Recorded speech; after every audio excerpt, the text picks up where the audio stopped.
My name is Luke Lawrence and I grew up in Peaver, South Dakota. Growing up in Peaver was boring. You know, it's a little old Peaver.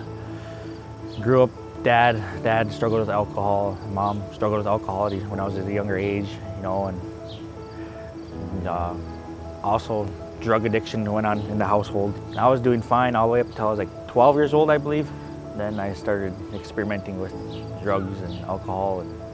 So yeah, it started off with alcohol, about 12, and going in 12 to 13, I tried meth.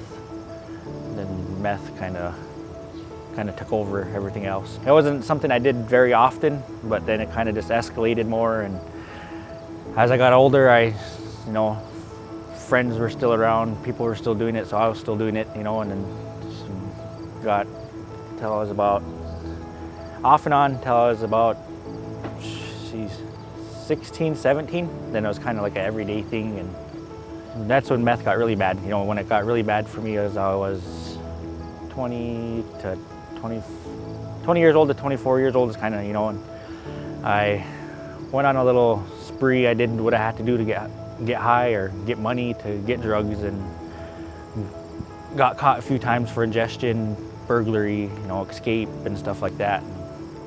What got me into selling drugs was needing money. You know, when times got hard, it was the easy way to make money, and everybody was doing it, so there was clientele there for money and customers and stuff like that. So the first time I went down, I thought it was easy. You know, I can do this.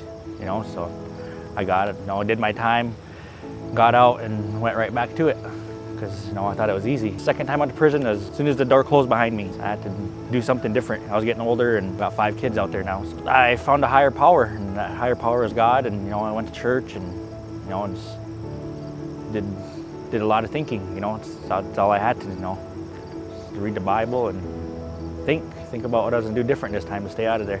When I got out, seeing everybody I used with sober. You know, I mean, everybody else was doing it. You know, everybody I used with got out. Kids' mom was sober, you know, and got in touch with brothers and sisters behind bars and found a little community there of, you know, and there was a lot of people I used to use with, you know, and seeing everybody else sober, I just figured I'd fall in suit. You know, when I got out, I had a few slip up, but I was honest with my parole officer about it, you know, sat a little bit of time in jail and stuff, but it makes me feel great. You know, I can do things that I wouldn't be able to do while I was using, you know, working, got my kids, you know, got the kids back and got my own place, my own vehicle, you know, and stuff like that.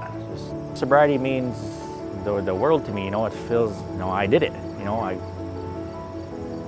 never thought I'd make it this far. If I came across somebody in the same shoes I was, I would, you know, just tell them that, you know, especially if they knew me, that if I can do it, they can do it. If not, then they ever need somebody to talk to or sober people to hang around, you know, because I feel like that's a big thing too, is finding sober people while you're using, you know, is you don't go out looking for sober people, you know, but just knowing that there's somebody sober that can talk to them, or, you know, if they need somebody sober, whatever. Restart is, I think it means to me is, you know, getting to start over again, you know, and do everything different. Restart is a chance to start over.